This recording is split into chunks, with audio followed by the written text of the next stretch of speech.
Rain mixed with stale gin on the pavement, soaking through Maya's cheap canvas sneakers. Trent was barely 20 yards away, scanning the late-night crowd, his jaw ticking in that familiar, terrifying rhythm. Panic tasted like old pennies. She ducked blindly behind a wall of dark, tailored wool. "You're safe now, little one." Her lungs were burning, pulling in air that tasted like exhaust fumes and fried meat. Maya had been running for 6 blocks. The damp, oppressive humidity of the city clung to her skin, weighing down the heavy box braids she had hastily gathered into a frayed scrunchie an hour ago. The neon lights of the district bled pink and sickly green into the oily puddles on the asphalt, reflecting a city that genuinely did not care if she lived or died tonight. Trent was out there. He wasn't a cartoon villain. He didn't wear leather jackets or carry a switchblade. Trent was a regional manager for a logistics firm. He wore tailored khakis, expensive polo shirts, and had a smile that charmed her mother and fooled her friends. But in the suffocating privacy of their apartment, that smile would vanish, replaced by a cold, systematic cruelty that broke her down piece by piece. He didn't just hit her. He dismantled her reality. He broke her phone, isolated her from her sister, and made her believe the police would arrest her if she ever called them. Tonight, she had finally packed a single nylon duffel bag and slipped out the fire escape. She thought she was clever. She thought she had a head start. But she hadn't accounted for the GPS tracker he'd slipped into the lining of her winter coat. She had dumped the coat 3 blocks ago, but it was too late. He was close. She could feel him like a drop in barometric pressure. Maya stumbled past a crowded noodle stand, her shoulder clipping a passing pedestrian. She didn't stop to apologize. Ahead, the street narrowed into a chaotic bottleneck of delivery scooters and drunken businessmen. She needed darkness. She needed a hole to crawl into. She took a sharp right down a narrow service alleyway. It smelled of rotting cabbage, bleach, and stale beer. It was a dead end. At the far wall stood a massive, reinforced steel door, the kind used for bank vaults or high-end illegal casinos. Panic, raw and blinding, seized her throat. She spun around. At the mouth of the alley, a silhouette appeared, the backlit figure of a man in a fitted polo shirt. The squeak of his loafers on the wet asphalt echoed off the brick walls. Trent. He tilted his head, his posture relaxed, infuriatingly calm.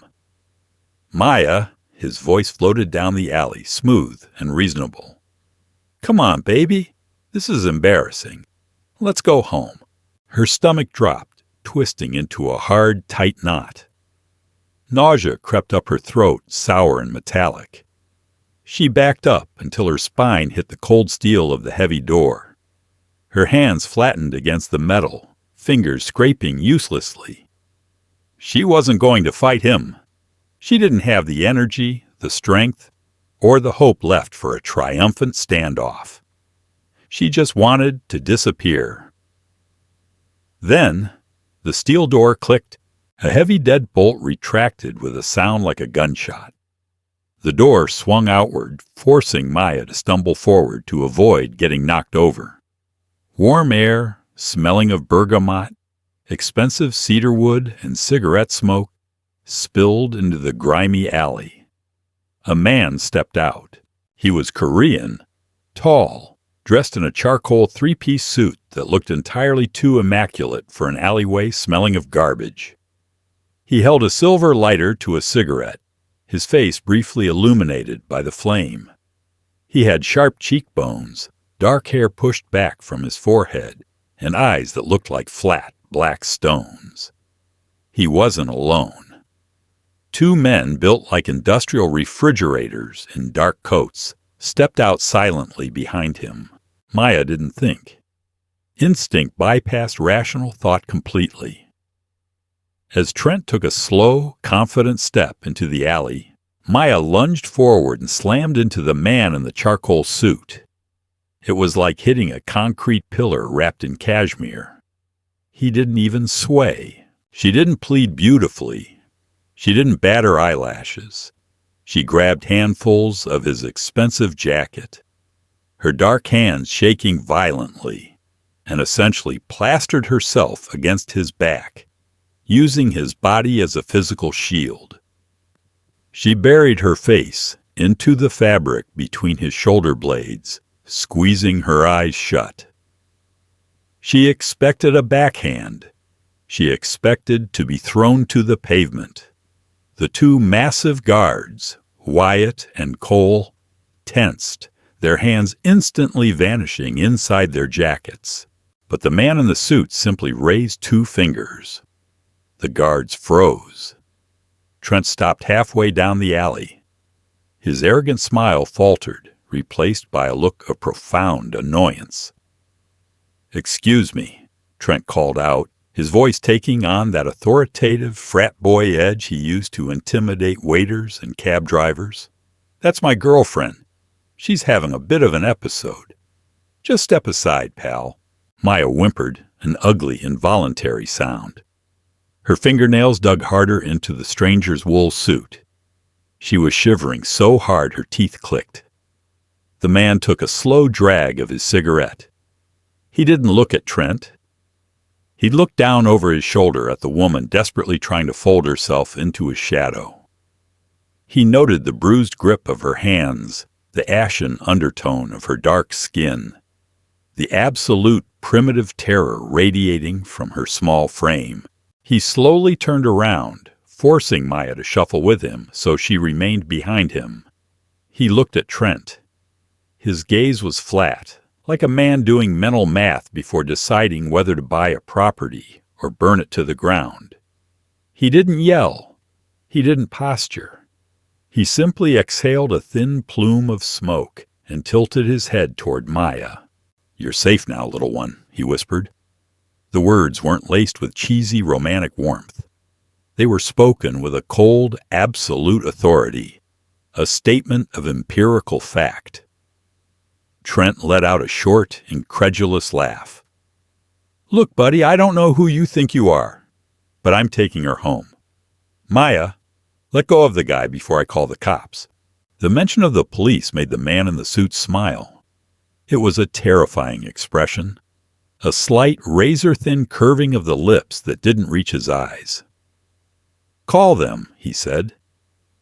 His voice was a low baritone, quiet enough that Trent had to strain to hear it over the distant hum of traffic. "Tell them you are standing in the private loading zone of the Aura Syndicate. Tell them Ian sent you." Trent froze.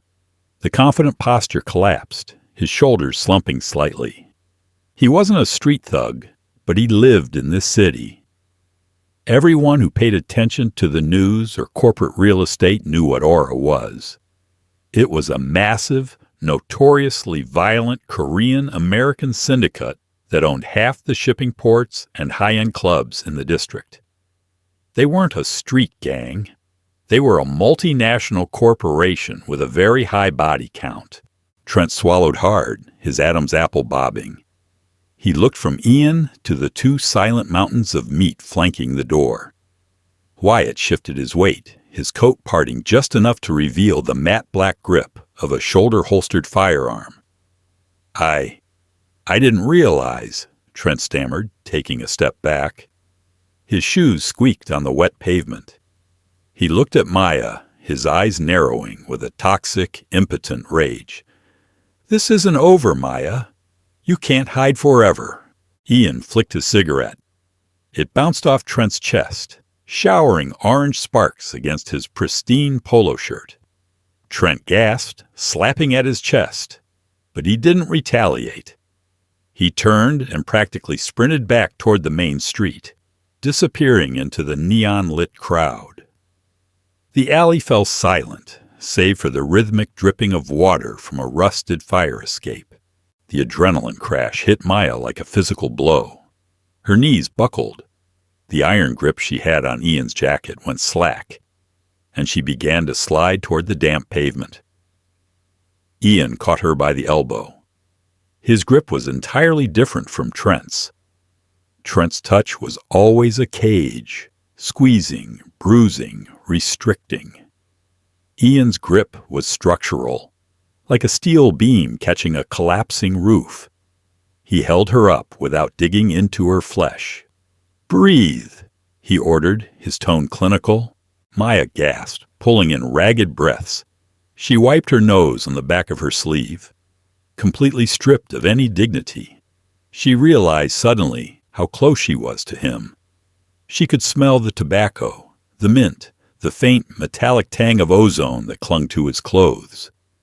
She pulled her arm out of his grasp and took a clumsy step back.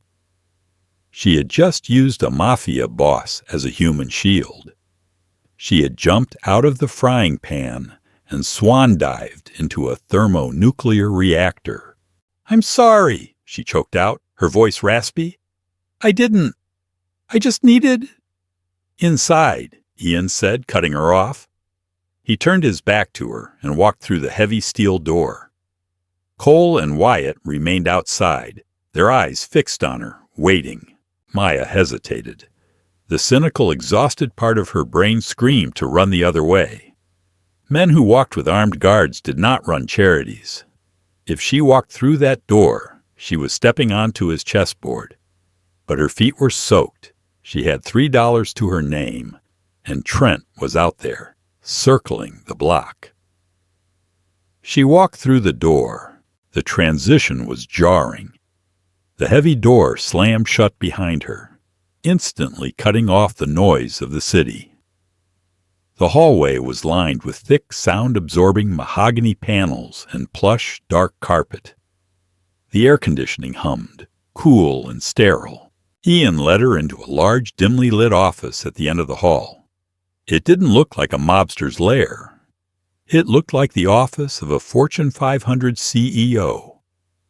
Floor-to-ceiling bookshelves, a massive glass desk, and a wall of monitors displaying silent security feeds from various angles of the club. "Sit," Ian said, gesturing to a sleek black leather sofa in the corner. Maya didn't sit. She stood near the door, her arms crossed tight over her chest, shivering in her damp clothes. "What do you want?" she asked. Her voice was flat.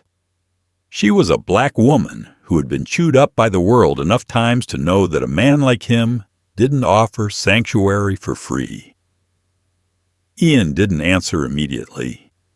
He walked over to a crystal carafe on a side table, poured a glass of water, and walked it over to her. He held it out. She stared at the glass, then at his face. "Is it drugged?" A flicker of genuine amusement crossed Ian's eyes, softening the harsh lines of his face for a fraction of a second. "If I wanted you unconscious, little one, you would be asleep in the alley. Drink. You are dehydrated and operating on pure cortisol." Maya snatched the glass, careful not to let her fingers brush his. The water was ice cold. She drank it in 3 long, ungraceful gulps. Some of it spilled down her chin. She didn't care. Ian leaned against the edge of his glass desk, crossing his arms. He watched her with a detached, clinical curiosity. "Who was the man in the cheap khakis?" "My ex," Maya muttered, setting the empty glass down on a side table with a sharp clink. "Why did you help me? You don't know me. I ruined your jacket. Guys like you don't do random acts of kindness." "Guys like me," Ian echoed, his tone unreadable. "And what exactly am I?" Maya let out a harsh, bitter laugh. "A businessman who needs giant men to watch his back while he smokes. I know what Aro is. I know what you do."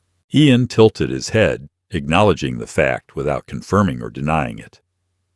"I don't believe in random acts of kindness," he admitted quietly. "But I do believe in order. My alleyway is my property. I despise loud noises on my property. And I despise men who wear loafers in the rain while trying to drag terrified women by the hair. He pushed off the desk and walked back around to his leather chair. "You will stay here tonight. Wyatt will guard the door. There is a private bathroom through that door. Lock it if it makes you feel better. Tomorrow, we will discuss logistics." "Logistics?" Maya frowned, her defensive walls instantly shooting back up. "I'm not a package. I don't owe you anything. I didn't ask for your help." Ian paused before sitting down. He looked at her, really looked at her. He saw the fire returning to her eyes, the stubborn set of her jaw, despite the fact that she was soaking wet, homeless, and hunted. "You didn't ask," Ian agreed softly. "But you grabbed my coat. You claimed me as your shield. In my world, little one, when you claim my protection, you get it. Whether you like it or not." He sat down, turning his attention to a stack of leather-bound ledgers on his desk.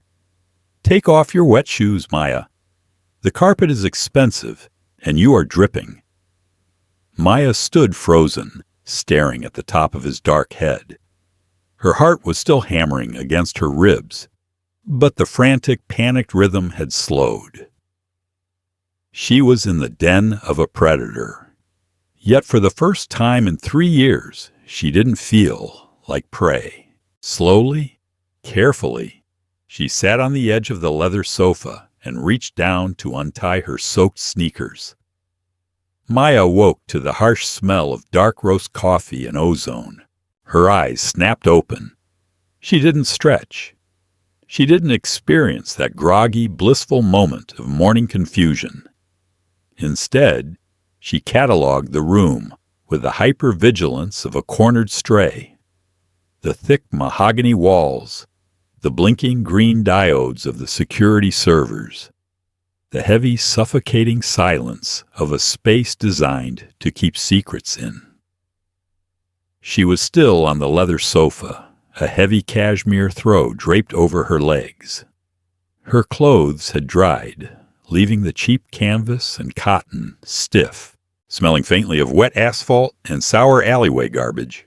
She sat up, her joints aching from the adrenaline crash of the night before. Morning light, bruised and grayish blue, bled through the frosted glass of the single window. On the massive glass desk sat a paper coffee cup, a plain white bag radiating the smell of toasted bagels, and a neat stack of crisp $20 bills. The door clicked. Maya flinched violently, pulling her knees tight to her chest. It wasn't Ian. Wyatt stood in the doorway. In the harsh daylight, the guard looked less like a looming shadow and more like a retired prizefighter squeezed into a slightly shiny, off-the-rack suit. He didn't look at her with pity or curiosity or predatory interest. He barely looked at her at all.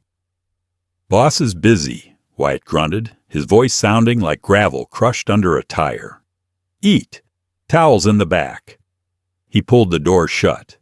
The deadbolt slid home with a heavy metallic thunk. Maya stared at the wood. Trent used to lock her in the apartment.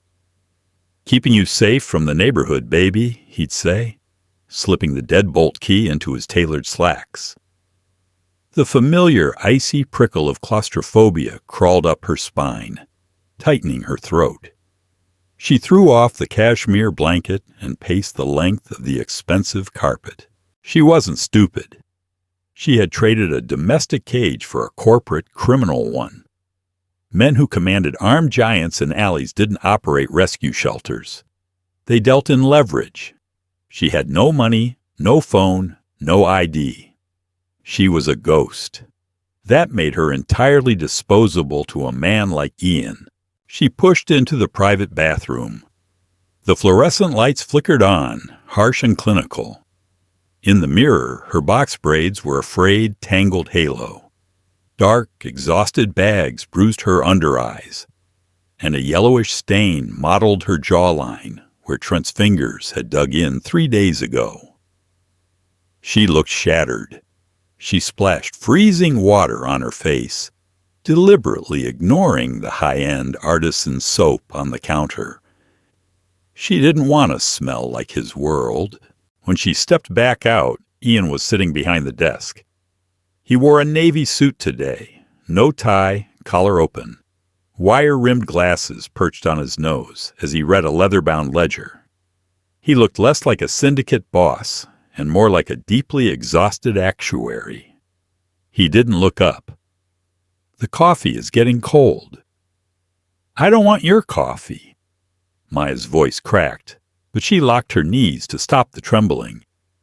"And I don't want your money. I just want to leave." Ian closed the ledger. He removed his glasses and finally looked at her. His flat, dark eyes swept over her rigid posture, her white-knuckled grip on her own arms. "The door's unlocked, Maya. Wyatt's gone." He gestured toward the heavy exit. "But I wouldn't recommend walking through it." "Why?" She let out a sharp, breathless laugh.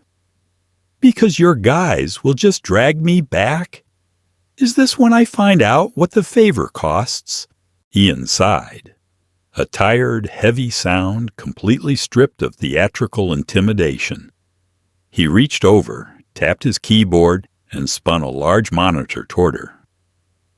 Maya's breath caught in her throat. It was a live feed of the street outside. Commuters with umbrellas scurried through the morning drizzle.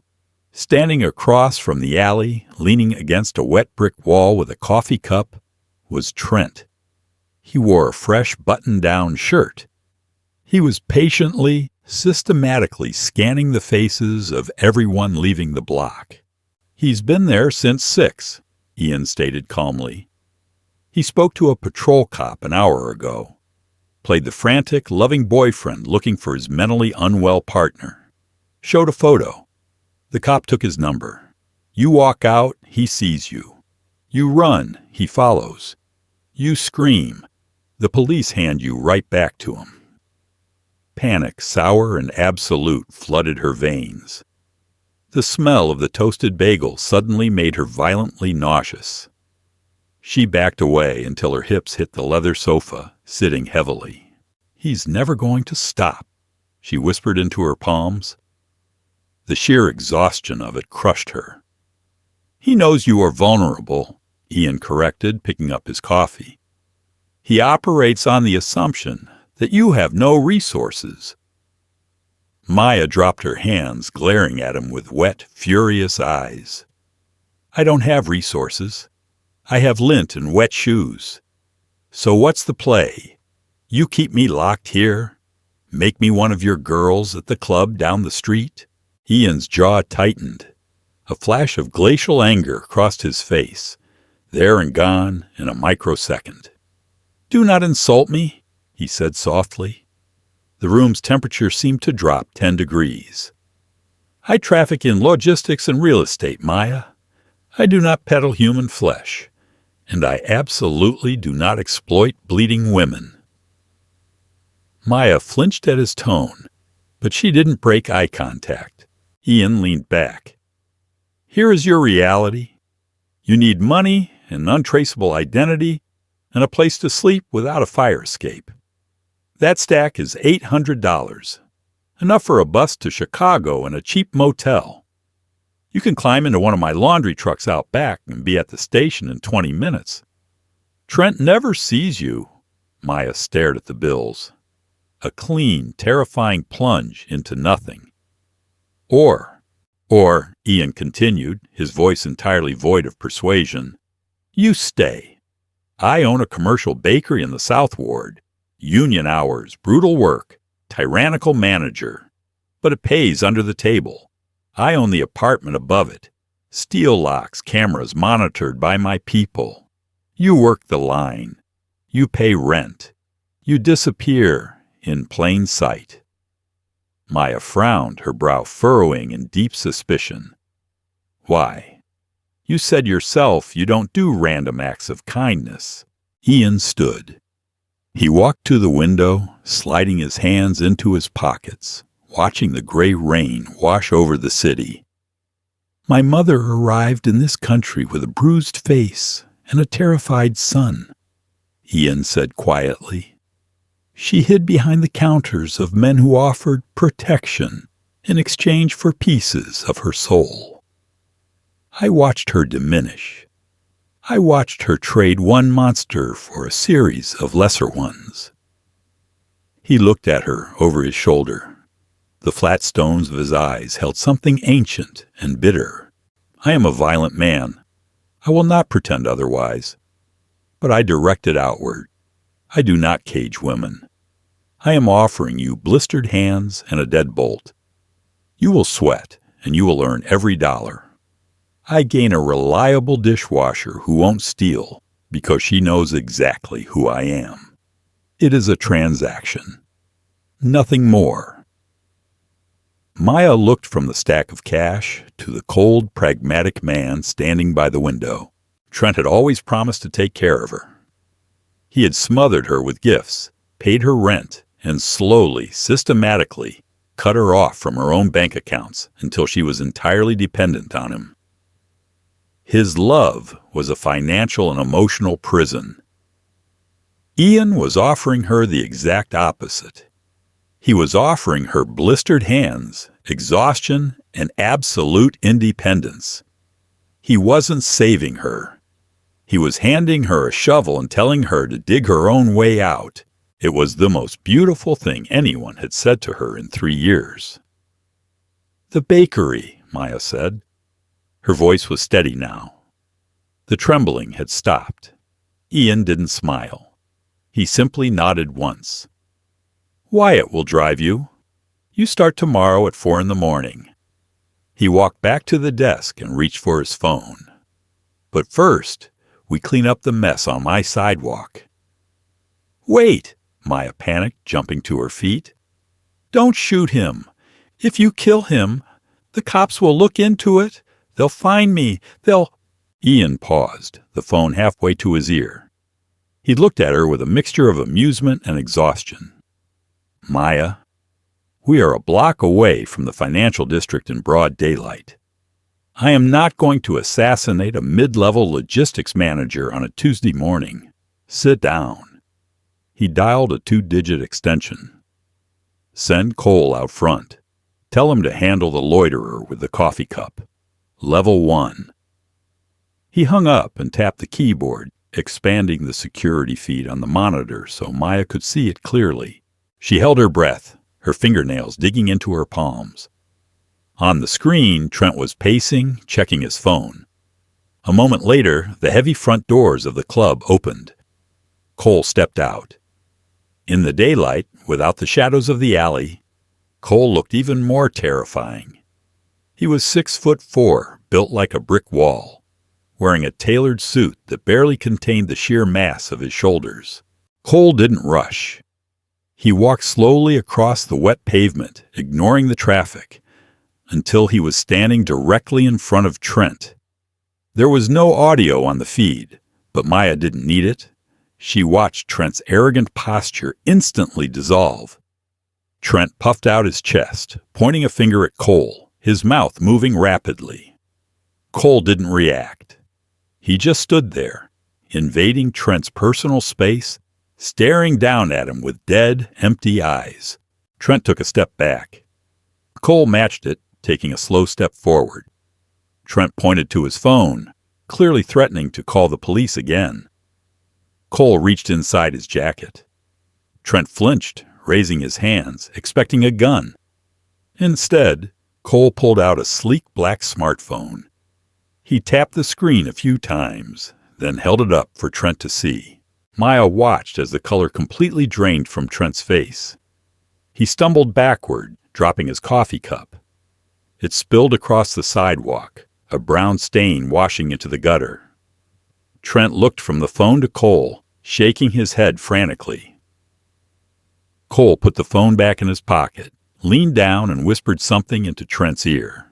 Trent practically tripped over his own feet, backing away. He turned and ran. He didn't jog. He sprinted down the block, pushing past pedestrians, occasionally looking over his shoulder in absolute terror until he disappeared from the camera's view. Ian reached out and turned the monitor off.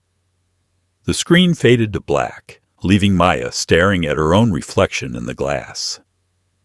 "What did he show him?" Maya whispered, her heart hammering a new, victorious rhythm against her ribs. His home address, his mother's address in Florida, and the routing numbers to his offshore crypto accounts, Ian said casually, picking up his pen. Bullies who wear loafers are notoriously fragile when you pull back the curtain on their own security. He will pack his bags by noon.